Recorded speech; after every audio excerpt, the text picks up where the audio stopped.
एक नौजवान भिखारी रेलवे स्टेशन पर रहते हुए वहीं भीख मांगकर अपना जीवन यापन करता था। भीख मांगने के दौरान उसे एक सूट बूट पहने सेठ जी दिखे। उसने सोचा, यह व्यक्ति बहुत अमीर लगता है, इससे भीख मांगने पर यह ज़रूर मुझे अच्छे पैसे देगा। वह उस सेठ से भीख मांगने लगा। भिखारी को देखकर उस सेठ ने कहा, तुम हमेशा मांगते ही हो, क्या कभी किसी को कुछ देते भी हो? भिखारी बोला, साहब मैं तो भिखारी हूँ, हमेशा लोगों से मांगता ही रहता हूँ। मेरी इतनी औकात कहाँ कि मैं किसी को कुछ दे सकूँ। सेठ, जब किसी को कुछ दे नहीं सकते तो तुम्हें मांगने का भी कोई हक नहीं। मैं एक व्यापारी हूँ और लेन देन में ही विश्वास करता हूँ। अगर तुम्हारे पास मुझे कुछ देने को हो तभी मैं तुम्हें बदले में कुछ दे सकता हूँ। तभी स्टेशन आ गया जहाँ पर सेठ को उतरना था। वह ट्रेन से उतरा और चला गया। इधर भिखारी सेठ की कही बात के बारे में सोचने लगा। सेठ के द्वारा कही गई बात उस भिखारी के दिल में उतर गई। वह सोचने लगा कि शायद मुझे भीख में अधिक पैसे इसलिए नहीं मिलते क्योंकि मैं उसके बदले में किसी को कुछ देता नहीं हूँ। लेकिन मैं तो भिखारी हूँ, किसी को कुछ देने लायक भी नहीं हूँ। लेकिन कब तक मैं लोगों को बिना कुछ दिए केवल मांगता ही रहूँगा। बहुत सोचने के बाद भिखारी ने निर्णय किया कि जो भी व्यक्ति उसे कुछ भी देगा उसके बदले में वह उस व्यक्ति को भी ज़रूर कुछ ना कुछ देगा। लेकिन अब उसके दिमाग में यह प्रश्न चल रहा था कि वह खुद भिखारी है, इसलिए बदले में वह दूसरों को क्या दे सकता है। इस बात को सोचते हुए दिन भर गुजर गया, लेकिन उसे अपने प्रश्न का कोई उत्तर नहीं मिला। दूसरे दिन जब वह स्टेशन के पास बैठा हुआ था, तभी उसकी नज़र कुछ फूलों पर पड़ी जो स्टेशन के आसपास के पौधों पर खिल रहे थे। उसने सोचा, क्यों ना मैं लोगों को भीख के बदले में कुछ फूल दे दिया करूं। उसको अपना विचार पसंद आया और उसने वहां से कुछ फूल तोड़ लिए। अब वह ट्रेन में भीख मांगने पहुंचा। जब भी कोई उसे भीख देता तो उसके बदले वह भीख मांगने वालों को कुछ फूल दे देता। उन फूलों को लोग खुश होकर अपने पास रख लेते। अब भिखारी रोज फूल तोड़ता और भीख के बदले में लोगों में फूल बांट देता। कुछ ही दिनों में उसने महसूस किया कि अब उसे बहुत अधिक लोग भीख देने लगे हैं। वह स्टेशन के पास सभी फूलों को तोड़ लाता था। जब तक उसके पास फूल रहते थे तब तक उसे बहुत से लोग भीख देते थे, लेकिन जब फूल बांटते बांटते ख़त्म हो जाते तो उसे भीख भी नहीं मिलती थी। अब रोज़ ऐसे ही होने लगा।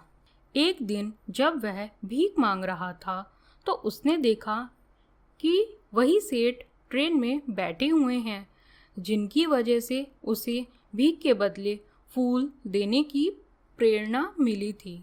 वह तुरंत उस व्यक्ति के पास पहुंच गया। भीख मांगते हुए बोला, आज मेरे पास आपको देने के लिए कुछ है, आप मुझे भीख दे दीजिए, बदले में मैं आपको कुछ फूल दे दूंगा।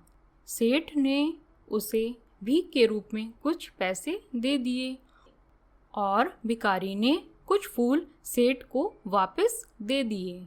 यह बात सेठ को बहुत पसंद आई।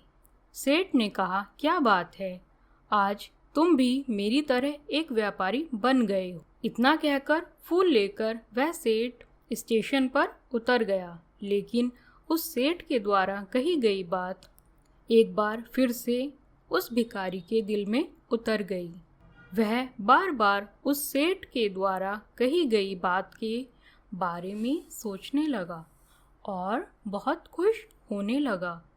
उसकी आंखें अब चमकने लगीं। उसे लगने लगा कि अब उसके हाथ सफलता की वह चाबी लग गई है जिसके द्वारा वह अपने जीवन को बदल सकता है। वह तुरंत ट्रेन से नीचे उतरा और उत्साहित होकर बहुत तेज आवाज में ऊपर आसमान की ओर देखकर बोला, मैं भिखारी नहीं हूँ, मैं तो एक व्यापारी हूँ। मैं भी उस सेठ जैसा बन सकता हूँ। मैं भी अमीर बन सकता हूँ।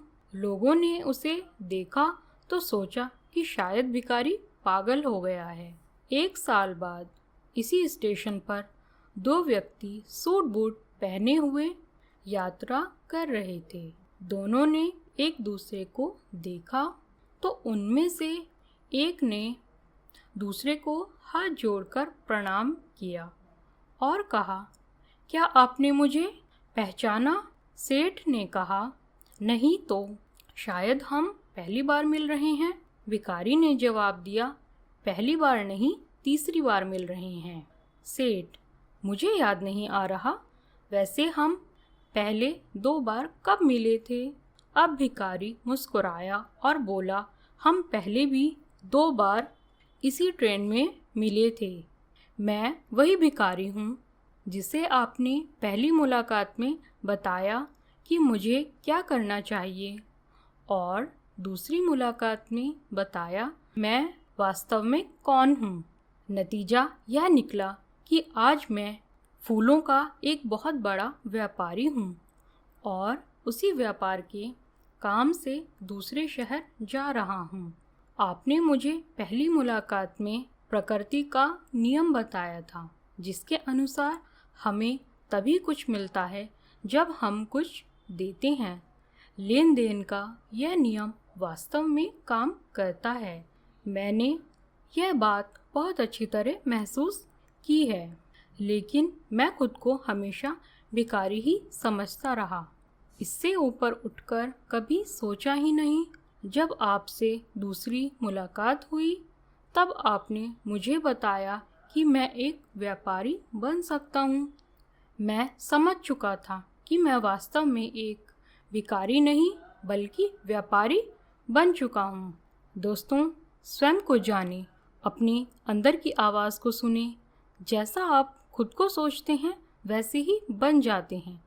दृढ़ निश्चय और मेहनत के बल पर सफलता की बुलंदियां बखूबी पाई जा सकती हैं।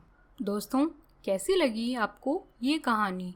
उम्मीद करती हूँ कहानी आपको पसंद आई होगी और आपने इस कहानी से बहुत कुछ सीखा और प्रेरणा ली होगी।